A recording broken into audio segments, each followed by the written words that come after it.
महालक्ष्मी नमस्तुभ्यं सुरेश्वरी हरिप्रिये नमस्तुभ्यं दयानिधे। बोल लक्ष्मी माता की जय।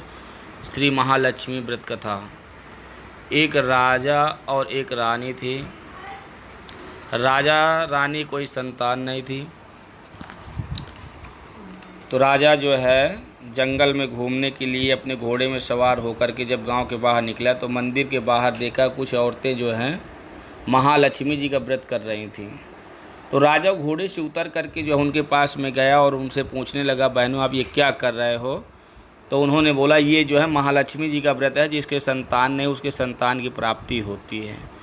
उसके बोले इसकी विधि क्या है? तो उन्होंने जो है विधि जो है राजा को जो है विधि बताया कि ये जो है महालक्ष्मी जी के धागे हैं। ये धागे जो है कोई 16 दिन के लिए बांधता है, कोई सुबह बांध करके जो है शाम को खोल देता है। कथा सुन करके भादों के महीने में शुक्ल पक्ष की अष्टमी को जो है ये धागे बांध करके 16वें दिन जो है आश्विन के महीने कुंवार के महीने की अष्टमी शुक्ल पक्ष कृष्ण पक्ष में जो है ये व्रत जो है शाम को कथा के सुनने के बाद में खोला जाता है। ऐसा व्रत करने से जो है महालक्ष्मी जो है सबकी कामनाओं को जो है पूरा करते हैं। इतना कह करके जो उन्होंने धागा लेकर के अपनी रानी को दिया और धागा दे करके जो है राजा शिकार करने के लिए जो है पुनः जंगल की ओर चल दिए। रानी ने जो है धागा देखा, बोले ये धागे जो है मैं इतना में सोने गहने पहन रखी हूँ, मैं कहाँ बांधूँगी? तो उस धागे को लेकर के जो है वहाँ पर जो है ना गौशाला तबेला में जा कर के उस धागे को जो है वहाँ पर जो है डाल दिया और डाल करके चली आई जो है। तो कुछ समय के बाद में जो है वहाँ की नौकरानी थी तबेले में गई कूड़ा साफ करने के लिए। जब वो जो है देखा कि टोकरी में जो है टोकरी उठाई तो टोकरी जो है उससे उठ नहीं रहा था। उसको खोल करके देखा तो उसमें जो है धागे पड़े हुए थे। उन धागों को उठा करके जो है उसने अपने माथे से लगाया और चूमा जो है और बांध लिया, बोले जय महालक्ष्मी। जब उसने जो है माथे लगा कर गया फिर उठाया तो जो है वो कूड़ा का वो बाल्टी जो है उठ गई। रानी जो नौकरानी थी उसके पुत्र हुआ और जो है माला पैसे से माला माल हो गई। कुछ समय के बाद राजा जब आ कर के देखा कि रानी से पूछा क्या तुमने व्रत किया, धागा बांधा? बोले नहीं, मेरे इतने जो है जगह नहीं हाथों में, सोने चांदी से जो है ना मेरे जवाहरात से आभूषणों की उसमें कोई जगह नहीं, मैं कहाँ बांधूँ जो है। अगर इनको बांध लेता तो जो है मेरे जो है ये जवाहरात और सोने चांदी के हीरे के बने हुए जो है चूड़ियाँ वगैरह सारी दब जाती, इसमें अच्छा नहीं लगता, इसलिए मैंने फेंक दिया जो है। राजा को गुस्सा आया और राजा ने जो है रानी को घर से बाहर निकाल दिया। अब जो है रानी जंगल में भटकते जो है एक नदी पर गई तो वहाँ पर आत्महत्या करने के लिए जैसे उद्यत हुई, वहाँ पर एक साधु महाराज आ गए। बोले बेटी क्या कर रहे हो? बोले जो है मैं आत्महत्या कर रही हूँ, ऐसी ऐसी बात है। रानी को जो है ना वो ब्राह्मण रूपी साधु जो है अपने कुटिया में ले गए। बोले पुत्री आज से तू मेरी जो है धर्म की बेटी है, आत्महत्या नहीं करते, आत्महत्या को जो है महापाप बताया गया है।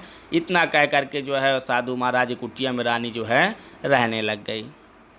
कुछ समय के पश्चात जो है राजा पुनः जो है अपने सेवकों के साथ में जो है जंगल की ओर जो है निकल गया शिकार करने के लिए और वहाँ तीतरों को मार करके दिया सेवकों को। बोले जो है ये तीतर जो है भून करके लाइए, पका करके लाओ, मुझको भूख लगी, खाना है। अब जो है नौकर जो है वहाँ आग जला करके तीतर को जब भूंजा और भूंजते भूंजते वो बातों में लग गया, तीतर जो है जल गया। अब तो जो है रोना शुरू हो गए जो है। इतना जब सुनते सुनते जो है रोने लग गए तो जो वहाँ से रानी जो है पानी भर करके जो है कुटिया में थी ना तो लेकर के पानी लेकर जा रहे थे। आवाज़ सुनी, बोले कौन रो रहा है? बोले हम जो है ना राजा के सेवक हैं, राजा ने हमको तीतर दिया था तो तीतर हमसे जल गया है, राजा को भूख लगी है, अब हम कैसे इनको खाने के लिए दे? रानी बोली मेरे को तीतर दो, मैं जो है बना के देती हूँ। रानी जो है तीतर लेकर के बना के देती हैं, सेवक आकर के उसको तीतर खिला देते हैं। तो जब वो खाता है तो उसको स्वाद का पता लग गया कि ये तो मेरे रानी के हाथ के स्वाद है। वो ऐसे बनाया करती थी। उन्होंने नौकरों से बोला, बोले सच सच बताओ कि तीतर किसने बनाया है? अब जो है नौकर डर गए कि अगर हम सही बताते तो राजा डांटे, नहीं बताते तो भी डांटेगा। उन्होंने सही बता दिया कि वहाँ पर एक कुटिया है, कुटिया में जो है एक औरत थी, उन्होंने जो है इसको जो है पका करके जो है दिया है। राजा बोले तुरंत मुझको वहाँ लेकर के चलो। तो वो जो है नौकर जो है उसी कुटिया में लेकर के गए जहाँ पर वो रानी जो है रह रही थी। राजा जा कर के देखा, बोले ये तो मेरी रानी है? जा कर के बोले तू मेरी रानी है? बोले नहीं, मैं किसी की रानी नहीं हूँ, मैं तो एक बाप की बेटी हूँ और मेरा बाप अभी गया हुआ है, इसलिए यहाँ पर किसी के रहने की अनुमति भी नहीं। बोले तू मेरे साथ चल। बोले मैं कहीं नहीं जाऊँगी। कुछ समय के पश्चात में साधु महाराज आ गए। साधु महाराज जब आए तो राजा जो है उनको प्रणाम किया। बोले ये तो मेरी रानी है। बोले आपकी रानी है तो रानी को आप ले जाओ। रानी जाने के लिए उद्यत हुई और जब उन्होंने कहा कि बेटी जाओ लेकिन अपने बाप को मत भूल जाना। बोले ऐसा पिताजी हो ही नहीं सकता कि मैं आपको भूल जाऊं। तो जब वो दोनों चलने लग गए तो जो है साधु बाबा ने जो है साधु महाराज ने जो है उनके एक कटोरे में दही दिया और बोले बेटे जब ये दही छलक जाए तो समझ लेना कि तुम्हारा बाप जो है मुसीबत में है, तो तुम जो है सुध लेने के लिए ज़रूर आ जाना। बोले ठीक है पिताजी। इतना प्रणाम करके जो है राजा रानी घोड़े में बैठ करके सवार होकर के चल दिए। जब गांव के बाहर तक पहुँचे तो उतने में जो है वो दही जो है कटोरे से छलक गया। जब छलक गया तो रानी बोली मेरे पिताजी के प्राण जो है संकट में हैं, आप जो है तुरंत जो है वो चलो। तुरंत जो है राजा वहाँ से घोड़ा जो है गांव के बाहर से वापस करके जा करके वहाँ कुटी में देखा तो साधु महाराज ज्यों कहते वहाँ अच्छे खासे बैठे हुए थे। बोले पिताजी आप इन्हें क्या किया? बोले बेटी मैं तो आजमा रहा था, तुम्हारी परीक्षा ले रहा था कि क्या तुम अपने बाप को जो है अपने पति को पाकर भूल तो नहीं जाओगी। बोले ऐसा कभी हो सकता है? ऐसा कभी नहीं हो सकता है। साधु बाबा ने उनको जो है कहा। बोले बेटी जाओ जो है राजमहल में रह करके जो है सभी की जो है लक्ष्मी माता जो है कामना पूरी करे। आप राजमहल में जाओ और खुशी खुशी से जो रहिए। इस तरह जो है लक्ष्मी जी ने जो सबको दिया वैसे सबको जो है दे।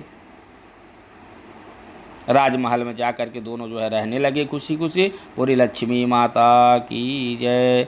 16 तंदी 16 गंडी धागा बांधा,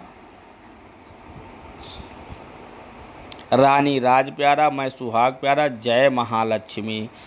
16 तंदी 16 गंडी धागा बांधा, दूध पूत को बाप लब्बा, रानी राज प्यारा मैं सुहाग प्यारा, पानी पित्त बाग, जय महालक्ष्मी माता की जय।